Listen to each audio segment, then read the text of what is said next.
This is where we actually, in the wealth building journey, maximizing that beautiful element of tax-free growth. And when we think about tax-free growth, there are generally two types of accounts that allow us to have that. The first is a Roth IRA, or also potentially a Roth 401k. And the other is a health savings account, which is a special type of account available to folks who have access to it because they're covered under a high deductible insurance plan. These are two of our favorite accounts because of exactly what Brian said.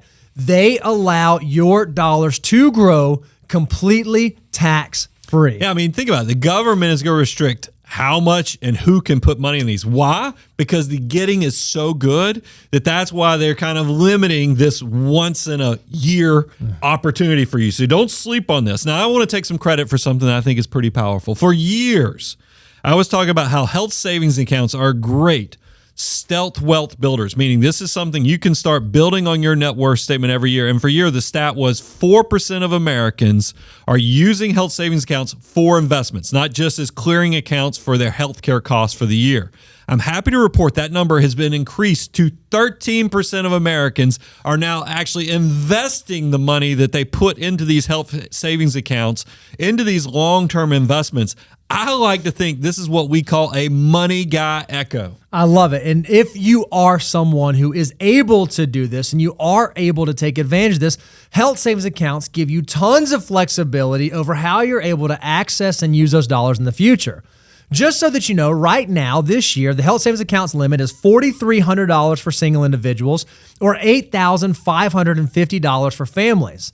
On the Roth IRA side, assuming you're eligible to contribute directly to a Roth IRA, you can do up to $7,000 per year per individual or $8,000 if you're over the age of 50. Now, as much as we love both of these accounts, there are some caveats you need to be aware of.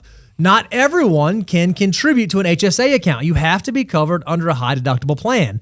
And not everyone can contribute to a Roth IRA. You have to be under the income level to be able to do that. So if you want to complete step 5, if you want to be able to move along in the financial order of operations, you need to be able to contribute enough to the Roth IRA, so $7,000 directly, or if you're over the income threshold, you make too much to contribute directly, you need to determine if you can do backdoor Roth contributions where you fund a non-deductible IRA and have the ability to convert that to a Roth IRA. Yeah, I mean, like I said, they restrict these things. It's also earned income is required as well. So that's why, guys, don't sleep on this. You know, one of the first things is that Roth IRA, as you start funding that, you go and you start seeing the power of that compounding growth.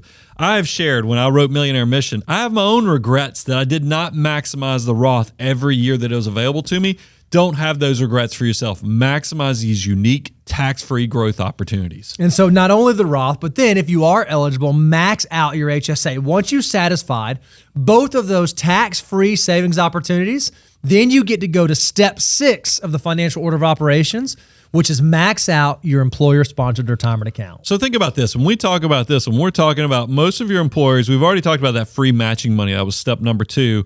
But a lot of these will allow you to do way more than that. Mm-hmm. You know, if you're talking about tax-favored savings vehicles, $23,500 per year, your 401ks, your 403bs, your 457s, your TSPs, these are all opportunities for you in a tax-favored way to save for the future. Don't sleep on this. And what's amazing is that for most millionaires, there have been studies that show most millionaires reach 7-figure status because of their employer-sponsored retirement account. So when you have one of these accounts, not only can you do salary deferrals where you can go up to $23,500, but you also allow your employer to put money in, whether that be through some sort of safe harbor contribution, a matching contribution, or a profit sharing contribution. And even some plans will allow you to go even above that where you can do after-tax contributions. So these accounts, these 401ks, 403bs, 457s, they could potentially be funded all the way up to $70,000 per year. So it is a huge savings opportunity for most Americans who have the ability to contribute to these types of accounts. So to complete step 6, we got a quick checklist for you. Just make sure you determine how much can you max out. Now, we covered, you know, the 401ks and other things, but maybe some of you are part of simple IRAs and other things. Your numbers might be different. So go do the homework and figure out how much you can put in. And then now you have to figure out, once you decide how much, Are you going to do Roth, which we've already shared? Those grow completely tax-free, but you don't get a current deduction when you fund those accounts. If you're in a higher income tax situation, you might want to do a traditional contribution, which allows you to take a current deduction off of your taxes right now, but realize when you pull that money out in the future, you're likely going to have to pay ordinary income tax rates on it. So you have a decision to make on whether you're taking the tax benefits now versus over the long term, measure twice, cut once on that big decision. So Brian, so far we've been talking about the financial order of operations. Steps 1 through 6 have been about what to do. Well, now we move into step 7, hyperaccumulation. This is where we get to focus not only just on what do we do, but now we get to really start thinking about why are we making the decisions we're making. Well, that term, hyperaccumulation, what does that even mean? For us, it means people who are saving 25% and greater. Because this is a unique thing because it actually shows that you understood that first component of wealth building, which was the discipline component of living on less than you make, so much so that you actually even hit the 25%.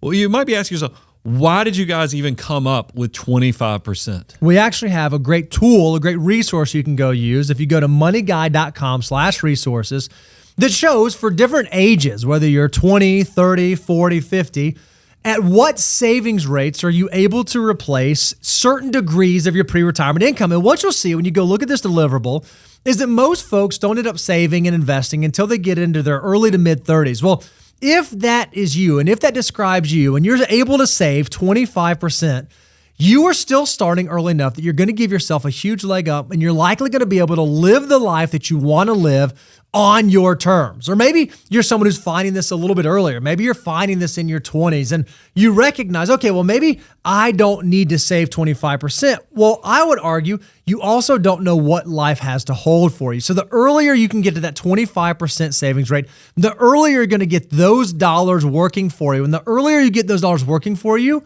the more flexibility, the more options you're going to give yourself later in life. Yeah, so let's talk about, to kind of close this out, to kind of complete step 7, hit 25% savings rates. And then I want to encourage people, if you have unique savings goals, because this step 7 is also about how you're going to use this money in retirement. Maybe you're part of the FIRE/FIND movement and you think you want to leave the workforce much earlier.